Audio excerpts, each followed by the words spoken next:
할렐루야. 기도의 자리에 나오신 여러분들을 환영하고 축복합니다. 우리 앞뒤 좌우 형제자매들과 한번 이렇게 인사했으면 좋겠습니다. 기도할 때 살아납니다. 인사하시겠습니다. 기도할 때 살아납니다. 기도할 때 살아납니다. 에, 오늘 신혼부부가 특별히 왔어요. 중간에 딱 앉아 있는데 고혜은 우리 이지연 청년이 아니에요. 이제 부부인데 우리 신혼여행 마치고 화요일 날 도착해서 오늘 금요기도에 이렇게 왔습니다. 우리 귀한 가정 하나님께서 은혜 주시고 아름답고 복된 가정, 만민이 훈모하는 가정 하나님께서 세워주실 줄 믿습니다. 우리 사랑하고 축복하는 마음으로 우리 격려의 박수 한번 할까요?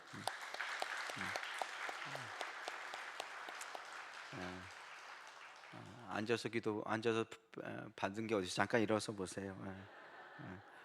쑥스러워서 못 일어났는데 다시 한번 박수 한번 하겠습니다. 자 이제 앉으세요. 제가 승영교회 왔을 때 초등학교 4학년이었던 것 같아요.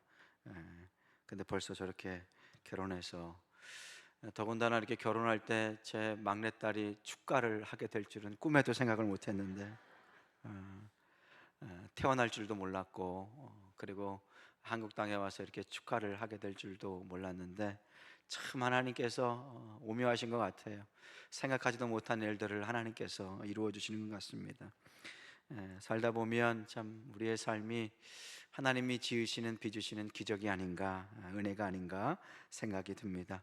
오늘도 기도할 때 우리의 영혼과 우리의 삶이 주님 앞에서 살아나게 될 줄로 믿습니다. 살아계신 하나님은 지금도 살아있는 기도자를 찾으십니다. 살아계신 하나님은 지금도 영적으로 살아서 기도하는 기도자들을 찾으세요. 하나님은 지금도 그분과 당신과 함께할 동역자들을 찾고 계십니다. 하나님 손에 붙잡혀 쓰임받는 자가 누구입니까? 기도하는 자입니다. 기도로 주님을 온전히 신뢰하는 자예요. 그래서 우리가 오늘 이 시간 기도로 주님 앞에 쓰임받는 밤 되길 소망합니다. 기도는요, 수동적인 행위가 아니에요. 할 수 없으니까, 할 일이 없으니까, 네 힘으로 할 수 있는 게 없으니까 기도하지, 그렇지 않아요. 기도는 수동적인 것이 아니라 능동적인 것입니다. 우리는 열심히 일하는 것이 하나님의 일이라고 생각합니다. 열심히 일하는 것, 최선을 다하는 것이 하나님의 뜻이라고 생각해요. 그런데 하나님의 뜻과 하나님께서 원하시는 일은 무엇입니까? 기도하라, 기도로 엎드려라 라고 말씀해 주십니다. 목회 사역도 마찬가지입니다. 하나님께서 은혜를 주셔서 부흥을 주십니다. 성도의 숫자가 늘어납니다. 그리고 교회가 외적으로 성장합니다. 그럴 때 목회자들이 착각하는 것이 있어요. 여러분들과 똑같습니다. 열심히 하니까 되는가 보다. 그 뒤에 어떻게 해요? 더 열심히 해야지. 사역자를 늘리고 행사를 늘리고 그리고 여러 가지 조직을 만들고 사람의 체계로 생각으로 여러 가지 분주하게 만듭니다. 근데 뭐가 빠졌어요? 은혜가 빠졌어요. 성령의 역사가 빠졌어요. 시작할 때는 무엇으로 시작했어요? 복음으로 시작한 거예요. 마칠 때는 무엇으로 마치는 거예요? 세상의 율법으로. 무엇입니까? 기도는 능동적인 행위예요. 열심히 일하는 것이 중요한 것이 아닙니다. 열심히 하되 하나님 앞에 엎드리는 기도자가 되어야 한다는 것입니다. 하나님은 기도하는 것을 가장 기뻐하십니다. 하나님께서는 기도하는 자들을 통하여서 당신의 역사를 이루어 가시는 거예요. 기도하는 자들을 통하여서. 기도는 쉬는 것이 아닙니다. 기도는 영적인 전투예요. 여러분들 오늘 영적인 전투에 임하시는 거예요. 기도는 쉽지 않습니다. 여러분들 기도는 영적인 전투고 생명을 거는 일입니다. 이스라엘 백성이 출애굽해서 첫 번째 전투가 뭐였어요? 아말렉의 전투였어요. 아말렉과의 전투였습니다. 지상에서는 여호수아, 갈렙이 전투를 치릅니다. 그리고 산꼭대기에서는 어떻게 합니까? 모세와 아론과 훌이 옆에서 기도로 동역하는 거예요. 하나님께서 무엇을 보여주시는 겁니까? 이 땅에서의 싸움과 이 땅에서의 우리의 노력이 중요하다. 그런데 그 모든 것이 어디에 달려 있는 것입니까? 기도로. 영적인 능력은 이 기도에 달려 있는 것입니다. 기도는 수동적인 것이 아닙니다.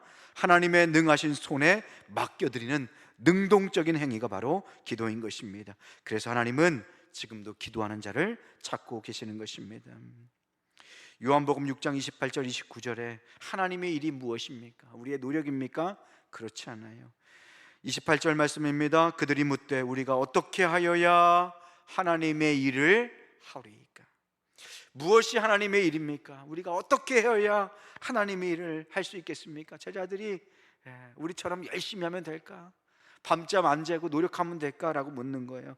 그런데 29절에 예수님께서 뭐라고 말씀하십니까? 우리 함께 읽겠습니다. 시작. 예수께서 대답하여 이르시되 하나님께서 보내신 이를 믿는 것이 하나님의 일이니라 하시니. 아멘. 무엇이 하나님의 일이래요? 하나님께서 보내신 예수님의 능력을 믿는 것이 하나님의 일이래요. 줄여서 말씀드리면 믿는 것이 하나님의 일이고 하나님의 역사라는 거예요. 믿는다는 것이 무엇입니까? 신뢰하고 맡겨드리는 거예요. 믿는다는 그 기도의 반응은 무엇입니까? 기도는요, 신뢰하면서 주의 손에 맡겨드리는 거예요. 그리고 그분의 뜻을 우리가 구하고 찾는 것입니다. 오늘 이 밤 우리의 삶을 주님께 온전히 맡겨드리고 그분의 뜻과 그분의 음성을 듣는 여러분 되시기를 주님의 이름으로 축복합니다. 많은 분들에게 왜 기도하지 않느냐라고 물을 때 너무 바빠서 못한다 그럽니다. 목사님 너무 바빠요. 잘 시간도 없어요. 밥 먹을 시간도 없어요. 너무 바빠서 기도하지 못한다 그래요. 기도하는 시간까지 아까워하는 사람들이 있습니다. 여러분들 생각해 보세요. 제가 목사인 제가 여러분들과 똑같은 거예요. 그러니까 예를 제가 들은 거예요.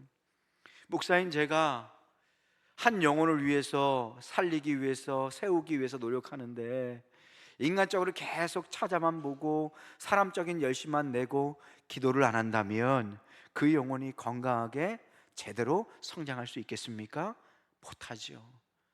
우리는 씨를 뿌리고 그리고 물을 주고 이렇게 하지만 그 영혼을 위한 태양의 빛 그리고 그 영혼이 자랄 수 있는 그 땅의 토양은 누가 주시는 거예요? 하나님이 주시는 거예요. 기도하지 않고 열매를 바란다는 것은 어불성설이고 말도 안 되는 거예요. 여러분들도 똑같은 겁니다. 기도하지 않고 열매를 구할 수가 없는 거예요. 어떤 분들은 기도하는 시간까지 아까워하는 사람들이 많습니다. 우리 학생들 공부하기 전에 꼭 지혜의 근원이신 하나님께 기도하는 여러분 되시길 소망합니다. 중고등부 친구들 기도하기 전에 공부하기 전에 뭐 해야 될까요? 다시 요즘은 학교에서 대답 안 해도 선생님들이 뭐라고 안 하지?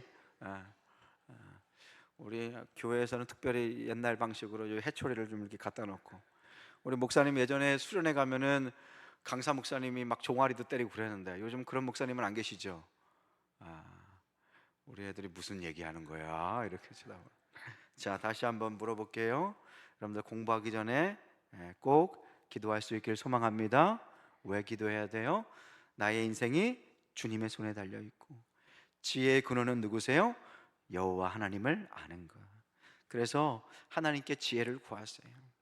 수학 공부하기 전에는 하나님께서 또 수학적인 달란트와 지혜를 달라고 기도하셔. 그러면 하나님께서 힘을 주시고 능력을 주십니다. 우리가 목사도요 때로는 마음이 급하면요 여러분들에게 고백할 게 있는데 설교 준비하기 전에 기도하는 것도 시간이 쫓길 때가 있어요. 여러분들은 얼마나 더 그러겠습니까? 막 뭐 여러 가지 준비해야 되고 신방 준비해야 되고 막 바빠요. 오늘 금요일도 새벽부터 지금까지. 그래서 여러분들 좀 이해를 해주세요. 제가 이상한 발음이 약간 꼬인다든지 말이 이렇게 한다든지 지금은 약간 뭐라 그럴까 이 영혼이 이제 분리되기 시작해요. 지금 주님 만나기 시작하는 그 시간이라서 조금 지나면 괜찮더라고요. 11시 넘어가면 정신이 반짝거리고 좋아지는데 지금이 참 지금 요때가 딱 잘 때거든요. 우리가 때로는 목사도요 설교 준비 전에 하는 기도조차 시간에 쫓길 때가 있어요. 그런데 그러면 안 된다는 것입니다. 우리가 왜 기도하지 못할까요? 왜 바빠서 기도하지 못한다고 할까요? 일의 성과, 일의 결과가 나의 노력 유무에 있다고 생각하기 때문에 그래요. 세상 사람들은 그렇게 할 수 있어요. 그런데 우리 믿는 사람들은 그렇게 생각해서는 안 됩니다. 우리의 삶의 열매, 우리의 일의 성과, 그 결과 누구에게 달려 있습니까? 하나님에게 달려 있는 거예요. 우리가 아무리 열심히 해도 하나님께서 노하면 그 일이 될까요? 안 될까요? 안 돼요. 우리가 믿는 믿음이 바로 그거예요. 그런데 우리가 부족하고 연약할지라도 하나님께서 불쌍히 여겨주시고 긍휼히 여겨주셔서 내가 너를 쓰겠다 하면 안 될 일도 주님께서 되게 하시는 줄로 믿습니다. 그래서 일의 성과는 나의 노력이 아니에요. 주님께 달린 거예요. 목회도 마찬가지입니다. 여러분들의 인생도 마찬가지예요. 일이 되고 안 되고를 하나님의 뜻과 주권에 두지 않고 하나님 없이 나의 노력과 계획과 열심에 두는 우리의 불신앙 때문에 기도하지 못하는 것이에요. 예배를 안 드리고 너무 바쁘다고, 목사님 예배 드릴 시간이 없어요, 기도할 시간이 없어요. 그런데 사진 보고 카카오톡 보면 여행은 다 다니시더라고요. 목사님 너무 바빠요, 예배도 못 드려요. 그런데 어느 한 날 업데이트 해가지고 어떻게 지내나, 저는 여러분들 업데이트한 거 다 보고 있습니다. 어디서 무엇을 하는지. 기도하다가 또 이렇게 떠오르면 또 찾아보기도 하고. 제가 여러분들 연락처 다 있어요. 여러분들은 없을지 몰라도. 어떤 분들은 몇 번을 전화해도 저장을 안 해놓더라고요. 그래서 야, 엄청 바쁘신 분인가 보다. 젊은 사람인데.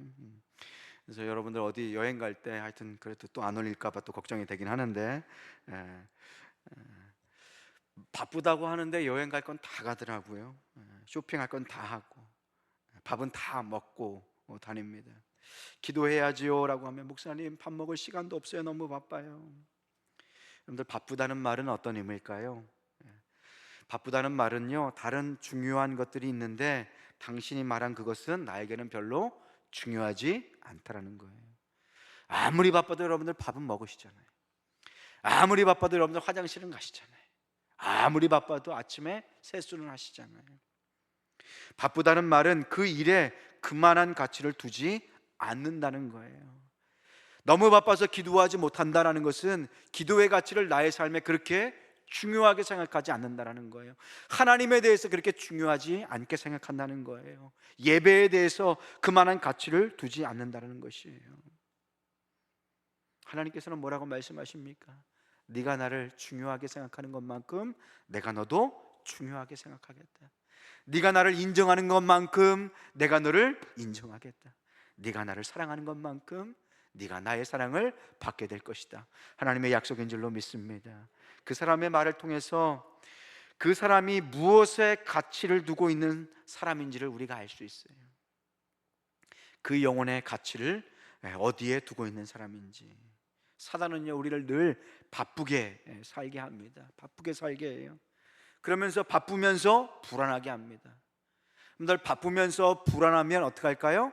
더 바쁘게 살려고 발버둥 쳐요. 자꾸 우리에게 불안을 주는 거예요.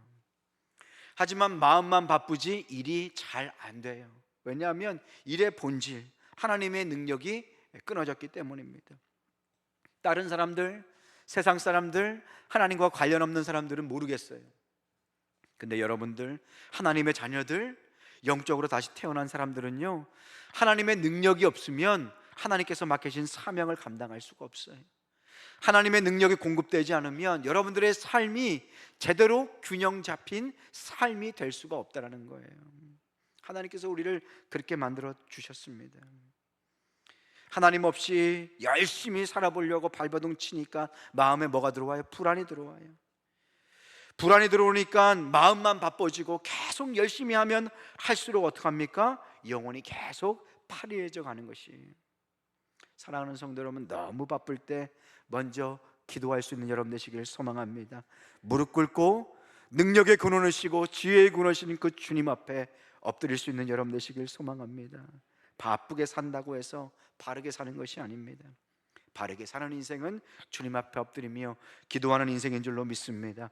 오늘 본문 말씀에 보면 히스기야 왕이 나와요. 히스기야 왕은 누구보다 바쁘게 살았던 사람이에요. 히스기야가 몇 세의 왕이 되었을까요? 25살 때. 25살.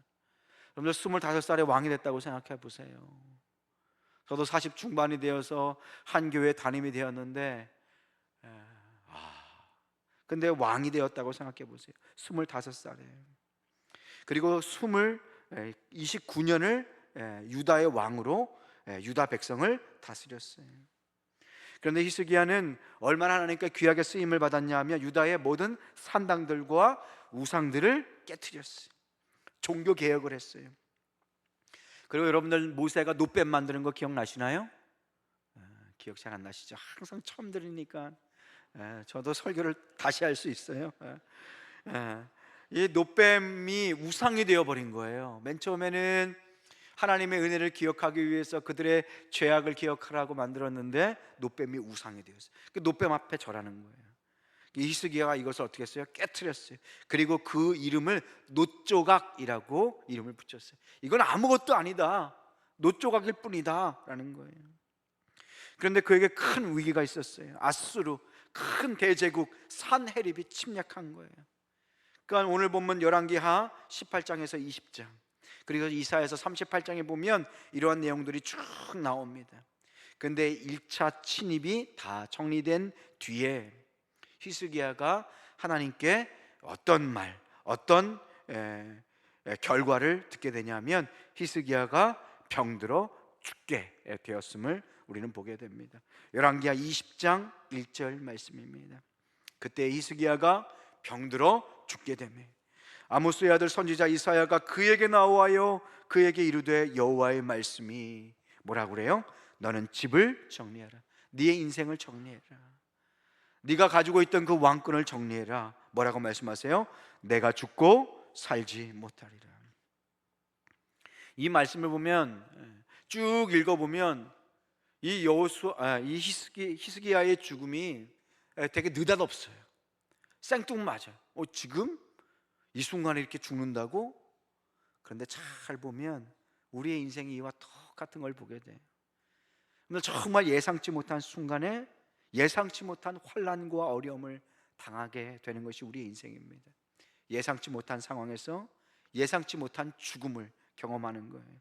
네가 죽고 살지 못할 것이다. 왜 죽게 되었는지 특별한 이유가 설명되지 않아요. 그리고 히스기야는 열심히 종교 개혁을 했던 사람이에요. 아수르가 들어왔을 때 하나님께 기도했던 사람이에요. 그런데 하나님은 히스기야에게 선지자 이사야를 보냅니다. 우리는 무엇을 알 수 있어요? 우리의 인생, 우리의 삶, 우리의 죽음은요 예고 없이 찾아온다는 거예요. 예고 없이. 그리고 우리의 생명은 주님의 손에, 주권자인 주님의 손에 달려 있다는 것입니다. 그리고 언제나 우리의 생명이 내 것이 아님을 기억해야 합니다. 내 인생 비타민 약 잔뜩 먹고 좋은 차 타고 다니면 내 생명 안전하겠지, 그렇지 않다라는 거예요. 언제 어느 순간 이 곳곳에 나의 호흡이 내 것이 아님을 하나님께서 깨닫게 해주신다는 거예요. 바로 히스기야는 바로 그 경험을 했어요. 우리는 언제든지 주님이 부르시면 가야 합니다. 히스기야는 종교개혁가고 성실한 왕이었고 민족의 어려움에도 끝까지 최선을 다해서 나라를 지키는 왕이었어요. 그런데 그럼에도 불구하고 너는 죽는다 말씀하시는 거예요. 이 히스기야가 죽음 앞에 막다른 골목에 다다르자 정말로 중요한 것이 무엇인지를 깨닫게 돼요. 그의 육신의 죽음이 선포되자 그의 영혼이 다시 주님 앞에 깨어나고 살아나는 것을 보게 됩니다. 여러분들 죽음 앞에 설 때 우리는 정말로 무엇이 중요한지, 진짜 우리가 붙잡아야 할 것이 무엇인지를 비로소 깨닫게 됩니다. 히스기야는 죽음 앞에 서자 진짜 영적으로 태어나게 되는 것을 보게 됩니다. 죽음 앞에 설 때 여러분들 내일 당장 그럴 리는 없겠지만 여러분들 내일 죽는다고 한번 생각해 보세요. 여러분들 무엇을 위해서 기도하겠습니까? 여러분들 이 밤 무엇을 하며 시간을 보내시겠습니까? 히스기야는 죽음을 목도하자 진짜 삶의 의미를 깨닫게 됩니다. 그동안 왕으로서 분주하게 살았던 모든 것 가운데 나에게 남아있는 것은 무엇이고 하나님 앞에 가져갈 수 있는 것은 무엇인가, 무엇이 중요한 것인지 무엇이 본질인지 그때서야 비로소 알게 되는 것이에요. 그리고 히스기야는 그래서 그때부터 비로소 정말로 중요한 것을 시작하게 됩니다. 열왕기하 20장 2절 말씀입니다. 우리 함께 읽겠습니다. 시작. 히스기야가 낯을 벽으로 향하고 여호와께 기도하여 이르되. 아멘. 죽음을 보기 전에 히스기야는 정말 바빴어요. 그런데 죽음 앞에 서자 어떻게 했어요? 여호와께 기도하였다. 하나님 앞에 찾아간 거예요. 히스기야는 죽음을 보기 전에 정말 바쁜 왕이었어요. 대단한 일을 했어요. 고난 가운데, 위기 가운데 나라를 구해냈습니다. 이것저것 주님 일을 한다고 정신이 없었어요. 나라 일을 처리했기 때문에 정신없이 회의로, 정신없이 여러 사람을 만났을 거예요. 높은 사람들은 대단한 사람들을 많이 만나잖아요. 그리고 수많은 정보들을 다 알게 되잖아요. 목사인 저도 수많은 사람을 만나야 되고, 교회에 있는 수많은 정보가 들어오는데, 왕이라면 얼마나 바쁠까요? 얼마나 대단한 사람들을 만나고 얼마나 중요한 사람이라고 생각하고 살았을까요? 근데 그 자리가 사람을 교만하게 만듭니다. 많은 사람, 대단한 사람, 중요한 결정, 바쁘게 움직이다 보면 본질을 잃어버리고 껍데기만 남아서 자기가 뭔가 대단한 것처럼 착각하게 되는 것이 사람이라는 것이에요. 그래서 사람들은 바쁜 걸 좋아합니다. 하나님을 잃어버리고 본질을 잃어버리고 붕 떠서 그렇게 살 수 있기 때문에 그래요. 그런데 그가 갑자기 모든 것을 뒤로 하게 되었습니다. 어디로 갔어요? 기도의 자리로 간 거예요. 죽음 앞에서 본질이 무엇인지, 생명이 무엇인지를 깨닫게 된 것입니다. 여러분들 죽음 앞에 서면요, 하나님을 깊이 만나게 되면, 지존자 앞에 서게 된다면요, 여러분들 복잡한 모든 것이 사라집니다. 말씀을 드렸잖아요. 여러분들 내일 죽는다고 생각해 보세요. 그럴 리는 없겠지만 한번 생각해 보세요. 복잡한 모든 것들이 사라집니다. 모든 것이 사실 선명해져요. 바빠서 기도 못한다고요? 기도해서 뭐가 되냐고요? 한번 히스기야한테 물어보세요. 히스기야에게. 히스기야는 그러면 어떤 기도를 드렸나요? 열왕기하 20장 2절 말씀 다시 한번 읽어보겠습니다. 시작. 히스기야가 낯을 벽으로 향하고 여호와께 기도하여 이르되. 자꾸 말이 꼬여서 죄송합니다. 히스기야는 수많은 것을 봤어요. 확인하고 결정했던 사람이에요. 왕은요, 모든 걸 확인하고 그리고 결정하는 사람입니다. 많은 사람을 만나는 사람이에요. 그런데 수많은 사람들, 수많은 권력가들, 수많은 지혜자들, 수많은 정보가 있음에도 불구하고 히스기야는 어디로 낯을 향했어요? 얼굴을 향했어요? 벽을 봤다는 건 뭐예요? 세상을 등지고 누구만 바라본다는 것입니까? 하나님만을 바라본다는 거예요. 히스기야는 얼굴을 벽으로 향했어요. 죽음 앞에서 그는 무엇이 정말 중요한 건지를 깨달았어요. 무엇이 정말로 생명인지를 깨달은 거예요. 사람이, 정보가 중요한 것이 아니라 하나님을 만나는 것, 하나님 앞에 서는 것, 내 영혼이 하나님 앞에 홀로 서는 것, 바로 그것이 우리의 인생에서 가장 중요한 일임을, 내가 주님 앞에 1대1로 서서 그분의 지혜와 그분의 마음을 깨닫는 것이 내 인생의 본질임을, 전능자의 그늘 아래 거하는 것이 인생의 본질임을 깨달은 거예요. 그리고 그렇게 그분 앞에 설 때 인생의 모든 것이 제자리를 찾게 되는 것을 깨닫게 됩니다. 낯을 벽으로 향한다는 것은요, 세상의 모든 것들을 뒤로 한다는 거예요. 죽음 앞에서 너의 집을 정리해라, 너는 죽고 살지 못하리라. 세상의 모든 것들이 희미해져 가고, 그리고 선명하게 하나님의 능력이 보이는 거예요. 낯을 벽으로 향한다는 것은 은혜의 바람을 타고 우리의 영혼이 기도의 성층권으로 높은 곳으로 올라가는 거예요. 낯을 벽으로 향한다는 것은요, 높은 곳에 올라가서 세상의 모든 것이 작게 보이고요, 전능하신 하나님의 시선으로 나와 세상을 바라보게 된다는 것입니다. 오늘 이 시간 기도로 높은 하나님의 자리에 올라가서 여러분들의 인생과 삶을 하나님의 눈으로 바라볼 수 있는 여러분 되시길 소망합니다. 낯을 벽으로 향하고, 그것은 무엇입니까? 하나님의 시선으로 세상과 나를 바라본다는 뜻과 함께 하나님께만 집중한다는 거예요.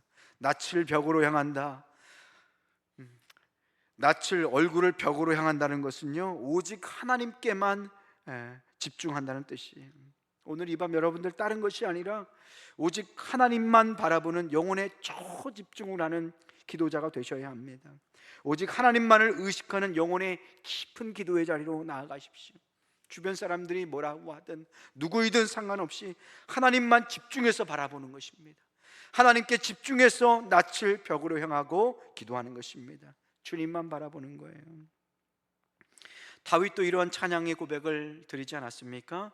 나의 영혼이 잠잠히 하나님만 바라며 나의 구원이 그에게서 나는 도다. 나의 영혼아, 잠잠히 하나님만 바라보라. 나의 영혼이, 나의 소망이, 나의 기쁨이 하나님께로부터 나온다. 우리의 기도도 이러한 다윗의 기도, 히스기야의 기도 같이 주님만 바라볼 수 있길 소망합니다. 히스기야는 그렇게 주님만 바라보면서 눈물의 통곡의 기도를 드렸어요. 이사야서 38장 3절 말씀입니다. 이르되 여호와여 구하오니 내가 주 앞에서 진실과 전심으로 행하며 주의 목전에서 선하게 행한 것을 기억하옵소서 하고, 그 다음에 히스기야가 어떻게 했어요? 히스기야가 심히 통곡하니, 심히 통곡했다 그래요. 여러분들, 하나님 앞에 통곡하며 울며 기도해 본 적이 언제입니까? 기억이 가물가물하지 않습니까? 통곡하면서 가슴을 치는 기도, 심히 통곡하는 기도는요, 하나님이 부어주시는 마음으로 드리는 기도입니다. 하나님 앞에 우는 자의 기쁨이 있어요. 하나님 앞에 울을 때 하나님이 만져주시는 그 은혜의 능력, 하나님 앞에 우는 자의 영광이 있어요. 세상 앞에 우는 자는 초라해요. 세상 앞에 울면요 무시당해요. 세상 앞에서 울면요 여기저기 피해요. 그런데 하나님 앞에 울잖아요. 하나님이 얼마나 존귀히 여기시고 얼마나 귀하게 여기시는지, 하나님 앞에 통곡하는 자, 하나님 앞에 우는 자의 영광이 있다는 것이. 사랑하는 성도 여러분, 하나님 앞에서 울어본 적이 언제입니까? 눈물의 기도는요 우리의 영혼이 살아있다는 증거입니다. 눈물의 기도는 우리의 영혼이 살아있다는 증거예요. 눈물의 기도는요 하나님의 임재의 상징입니다. 우리가 울면서 기도해야 될 줄로 믿습니다. 나라와 민족을 위해서 울어야 합니다. 나라와 민족을 위해서 울어야 합니다. 이 나라와 이 민족이 어떻게 이렇게 됐는지 30번째 탄핵이 되었어요. 나라의 지도자가 없어요.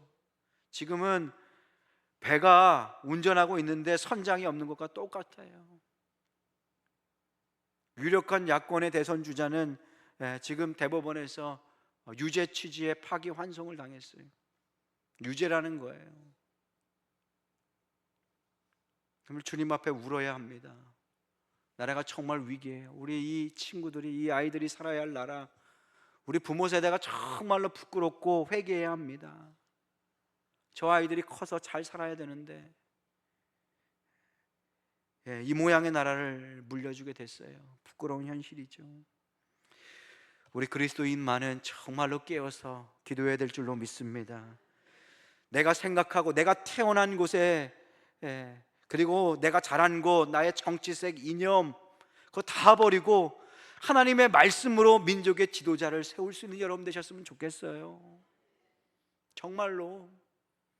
목사님, 저는 30년 평생 어느 당입니다. 저는 태어나서부터 죽을 때까지 어느 당입니다. 이거 하나님이 기뻐하시는 거 아닙니다. 정말로 하나님 뜻에 합당한 자, 대한민국 모두의 대통령이 될 수 있는 사람, 그리고 북녘 땅을 위해서 기도하셨으면 좋겠어요. 울면서 기도해야 합니다. 지금도 저 땅은요 순교자의 피가 흐르는 땅이에요. 아무도 관심을 갖지 않아요. 아무도 관심을 갖지 않아요. 그런데 하나님께서 은혜를 주시고 히스기야 같은 성령 안에서 깨어있는 사람은 북녘 땅을 위해서 하루도 빠짐없이 기도할 수밖에 없어요. 하나님이 그 마음을 주시기 때문에 그렇습니다. 그리고 다음 세대를 위해서 기도하셔야 합니다. 다음 세대가 얼마나 더 힘들고 어렵고 죄악이 관영한 시대를 살아야 되는지. 우리 아이들 보면 참 안 됐어요. 얼마나 힘든, 죄악과 얼마나 더 치열하게 살아야 되는지. 핸드폰만 열면 지옥이 열리는 시대를 살고 있어요. 그리고 하나님을 모르는 자들을 위해서 기도해야 합니다. 오늘 하나님 앞에 정말로 울면서 기도했으면 좋겠습니다. 눈물을 회복하시는 여러분 되시길 소망합니다. 무엇보다 히스기야는 무엇을 기도했는지 한번 살펴보셨으면 좋겠어요. 무엇을 기도하였는가? 히스기야는 좀 건너뛰어서 이사야서 38장 16절 말씀입니다. 주여, 사람이 사는 것이 이에 있고 내 심령의 생명도 온전히 거기에 있사오니 원하건대 나를 치료하시며 나를 살려 주옵소서. 히스기야는 어떻게 기도했어요? 주님, 나를 치료하여 주옵소서, 치료하여 주옵소서, 살려 주옵소서 기도했어요. 히스기야의 나이, 사망 선고를 받은 히스기야의 나이가 몇 살이었을까요?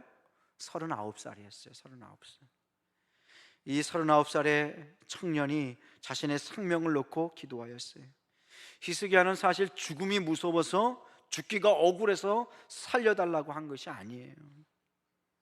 히스기야의 그 간절한 기도, 낯을 얼굴을 벽을 향하고 하나님 앞에 통곡하며 주여 나를 치료하시고 나를 살려 주옵소서 기도한 것은요, 죽음 앞에서 하나님을 만날 그때가 되면 모든 인생은 후회를 하게 됩니다. 본질적인 후회를 하게 돼요. 그것이 무엇이냐? 내가 하나님을 곧 만나게 될 텐데 내 인생 여태까지 무엇을 위해서 살았는가? 하나님 앞에 무엇을 가지고 갈 수 있는가를 생각하게 된다는 거예요.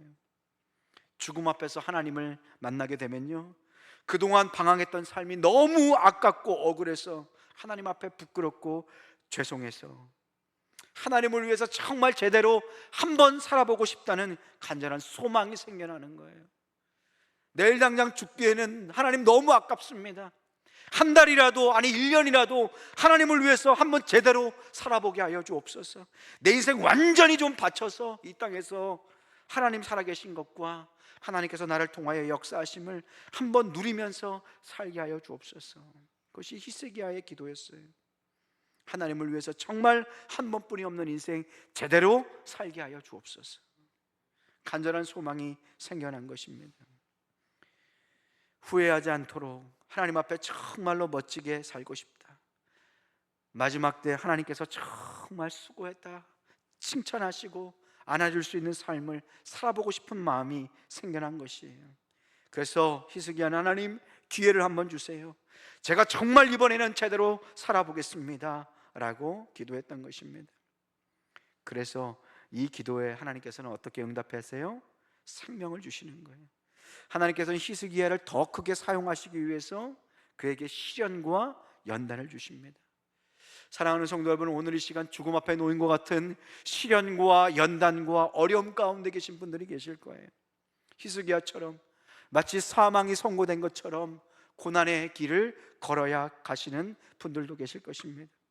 오늘 이 시간 히스기야처럼 우리의 온 존재를 주님께 내어 맡기고 주님께 온전히 몰입하여서 우리의 마음의 낯을 벽으로 향하고 주님만을 바라보며 눈물을 흘리며 나를 치료해 달라고, 나를 살려 주옵소서 기도할 때 오늘 이 밤 하나님께서 역사하여 주실 줄로 믿습니다. 어느 장로님이 병원을 갔는데 병원에서 그냥 아무렇지도 생각하지도 않게 병원에 갔는데 몇 주 남지 않았다고 그러는 거예요. 그래서 이 장로님이 너무 가슴이 아파서 목사님에게 와서 기도 부탁을 하고 원통해서 그런지 막 우는 거예요. 그래서 그 목사님이 아유 장로님 여태까지 잘 사셨는데, 그리고 하나님께서 어떻게 하실지도 모르는데 뭘 그렇게 우세요? 열심히 사셨잖아요. 그 장로님이 아니에요 목사님, 제가 정말로 젊은 시절 고생할 때 하나님께서 나를 한번 잘 살게 하시면 내가 하나님의 교회, 내가 정말로 얼마가 들든지 주의 성전을 짓겠습니다. 제가 그렇게 헌신하고 다짐하고 약속했는데 여태까지 하나님께서 사업을 일으켜 주셨는데 자식 교육시키고 대학 공부 보내고 그 다음에 자식들 뒤치다거리하고 시집 보내고 장가 보내고 집 한 채씩 해주고 싶고 도와주고 싶은 마음에 지금까지 그 사명을 내가 감당하지 못했는데 내가 몇 주 후면, 몇 달이면 죽게 된다니, 목사님 정말로 하나님 앞에 얼마나 죄인인지, 얼마나 내 인생이 값없어 보이고 보잘것없어 보이고 후회가 되는지 몰라요. 그런데 그 장로님에게 그렇게 항암 치료를 받고 근근히 그렇게 건강을 회복하시고 살던 중에 마침 교회에서 그렇게 사명을 감당할 기회가 생겼어요. 그리고 그렇게 아름답고 귀한 성전을 하나님께 봉헌에 올려드린 다음에 그 장로님께서 하시는 이야기가, 목사님 저는 이제 죽어도 여한이 없어요. 하나님께서 제 소원을 들어주시고 제가 주님 앞에 한번 쓰임 받을 수 있는 기회를 주셨어요. 사랑하는 성도 여러분, 우리의 인생 주님 앞에 쓰임 받는 것이 가장 복된 인생인 줄로 믿습니다. 오늘 히스기야처럼 기도하셨으면 좋겠어요. 찬양팀 나오시고요. 하나님, 오늘 이 시간 히스기야처럼 너무 바빠서 기도하지 못한다, 너무 분주해서 기도하지 못한다. 주여, 세상의 일로 바빠서 나의 인생 내가 만들어가는 인생이 아니라 하나님, 오늘 이 시간 히스기야처럼 오늘 이 시간 나의 온 존재를 주님께 드리게 하여 주옵소서. 우리의 영혼의 낯을 주님만을 향하여 들게 하여 주옵소서. 통곡의 기도, 눈물의 기도를 회복하게 하여 주옵소서. 나의 인생이 정말로 주님 앞에 쓰임받고 주님 영광을 위하여 주여 나를 치료하여 주시고 나를 살려 주시옵소서. 우리 히스기야의 기도를 회복해 달라고 우리 주님 한번 부르고 통성으로 주님 앞에 나아갑니다.